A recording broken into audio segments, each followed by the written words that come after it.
په جنوبي آسیا خصوصا د افغانستان، هند او پاکستان د غرونو په اوږدو کې د زلزلې پیښېدل معمولي خبره ده.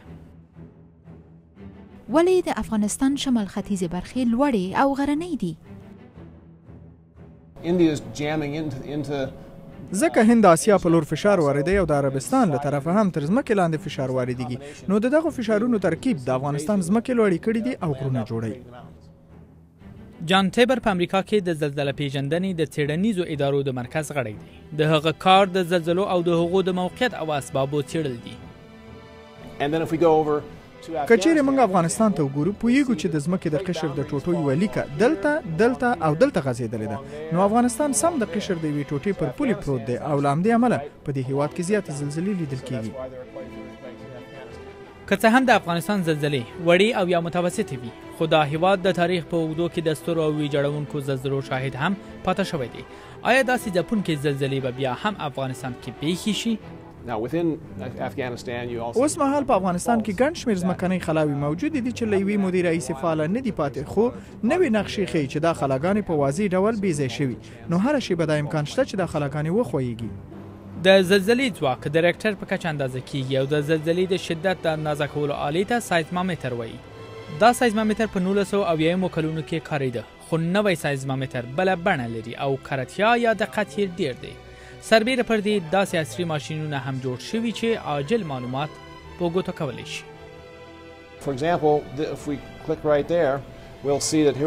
مثلا که موږ دا ځای کېکاږو، ګورو چې تېره اونۍ د افغانستان د هندوکش په سیمه کې د 15.8 درجو په شدت یوه زلزله شوې ده. زلزلې تل په دې هېواد کې پیښیږي او یقینا له دې برخې افغانستان ته یو ریښتونی خطر موجود دی. زلزله داسې یو ناورین دی چې په یوه شیبه کې کولی شي زرګونه تنه ووژني. د زلزلې پر مهال باید څه وکړئ؟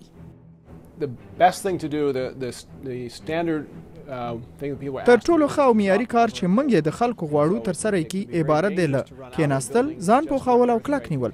د زلزلې پر مهال بهر ته منډه ډیره خطرناکه وي، ځکه معمولا د ودانیو له اړخه ټوټې رالویږي، نو که په دفتر کې یاست د خپل کاري میز لاندې او که په کور کې یاستئ د خپل چپرکټ لاندې پټ شئ چې دا به تاسو ته تر ټولو غوره ځای.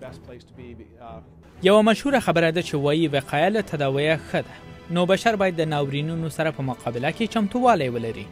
جان تیبر تاسو ته د زلزلې وړاندې تدابیر یادونه کوي. هغه وایي تر ټولو مهم شی د زلزلې دپاره د عاجلې بستې لرل دي. تاسو باید یوه اندازه اوبه او ډوډۍ ذخیره ولرئ. اوبه او خواړه تر ټولو مهم شیان دي، ځکه که په ښارونو کې ژوند کوئ لکه د جاپان ښارونه، بدن به مو اوبه او ځواک وبایلي. په کلو بانډو کې غوره دا ده چې خواړه او اوبه مخکې له مخکې چمتو ولرئ. بله خبره دا ده چې خپلې ودانۍ د زلزلې په وړاندې کلکې آبادې کړئ. دا هغه غوره اقدامات دي چې کیدای شي ترسره شي. خو آیا کیدای شي د زلزلې وړاندوینه وشي؟ ښایي تاسو د دې پوښتنې د ځواب تمه ونه لرئ. هغه دا چې نه، هغه څه چې موږ یې په دلیل ویلی شو دا دي چې د 50 یا 100 کلونو په اوږدو کې ښایي په یو ځای کې زلزله وشي، خو دقیقاً په راتلونکې اونۍ، کال او 15 کلونو کې یې پیشبیني مشکله ده، ځکه د ځمکې ډېرې برخې په تعامل کې دي او د یوې زلزلې د کره وخت په ګوته کېدل ډېره ستونزمنه خبره ده.